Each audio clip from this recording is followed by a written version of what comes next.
ভবানীপুর বিধানসভা কেন্দ্রের কালীঘাট রোড এলাকায় 7টি ফ্ল্যাট এবং ডায়মন্ড হারবার লোকসভা কেন্দ্রের আমতলা মৌজায় একটি 5তলা বাড়ি ও জমির খুঁটিনাটি আপাতত প্রাথমিক নিয়োগ দুর্নীতি নিয়ে ইডির তদন্ত সূত্রে উঠে এসেছে।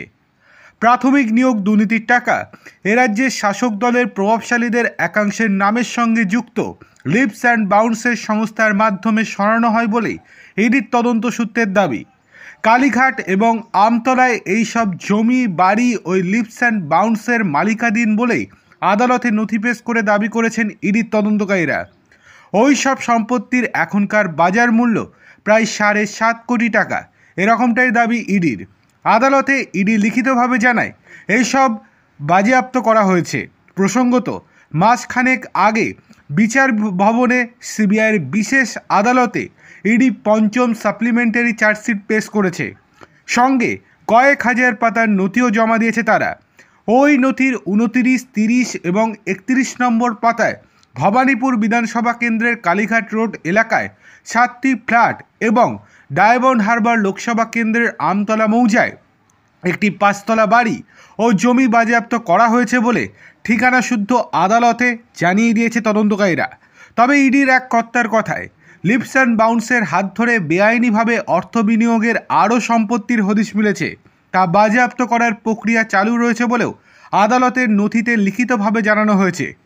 ইডির তদন্তকারীরা জানান, গত জুলাই লিপস অ্যান্ড বাউন্সের প্রাইভেট লিমিটেডের নিউ আলিপুরের অফিসসহ বেশ কয়েকটি সংস্থায় তল্লাশি অভিযান চালানো হয়েছিল।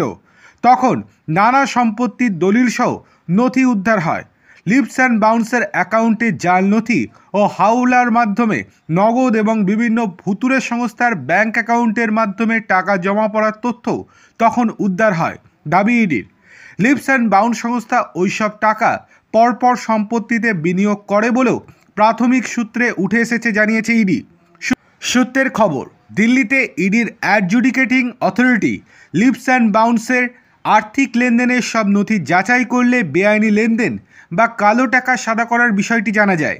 ইডির সংশ্লিষ্ট কর্তৃপক্ষের তরফে সংস্থার ডিরেক্টরদের নোটিশ জারি করে নানা সম্পত্তি কেনার টাকার উৎসের নথি জমা দিতে বলা হয়েছে।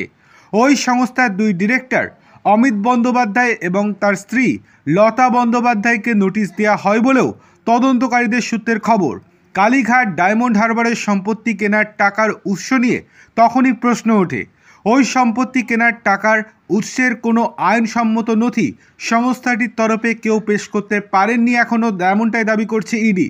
ইডি সূত্রের দাবি, ওই সংস্থার অন্যতম প্রাক্তন ডিরেক্টর তৃণমূলের সাধারণ সম্পাদক তথা ডায়মন্ড হারবারের সাংসদ অভিষেক বন্দ্যোপাধ্যায়। অমিত ও লতা তার বাবা মা। 2014 সালে ওই সংস্থার ডিরেক্টর পদ থেকে পদত্যাগ করেছিলেন অভিষেক। পরে তার স্ত্রী রুজিরাও পদত্যাগ করেন। আর এক প্রাক্তন ডিরেক্টর সুজয় কৃষ্ণ ভদ্র ওই সময়ের পরেই পদত্যাগ করেছিলেন। ইডির এক কর্তার কথায় লিপস অ্যান্ড বাউন্সের ব্যবসার কোনো মাথামুন্ডু নেই। ওই সংস্থার সঙ্গে নিয়োগ দুর্নীতিতে জড়িত কয়েকটি সংস্থার যোগসাজশের হদিশ পাওয়া গিয়েছে। পরামর্শ ও পরিষেবামূলক সেবা দেওয়া হয় বলে ওই সব সংস্থার সঙ্গে চুক্তি হয়েছিল, কিন্তু কী পরিষেবা বা কিসেরই বা পরামর্শ দেওয়া হয়েছে তার কোনো উল্লেখ নেই। শুধু ওই সংস্থাগুলি মারফত লিপস অ্যান্ড বাউন্সের সঙ্গে আর্থিক লেনদেন হয়েছে বা নগদ টাকা জমা পড়েছে বলে তথ্য প্রমাণ হাতে এসেছে।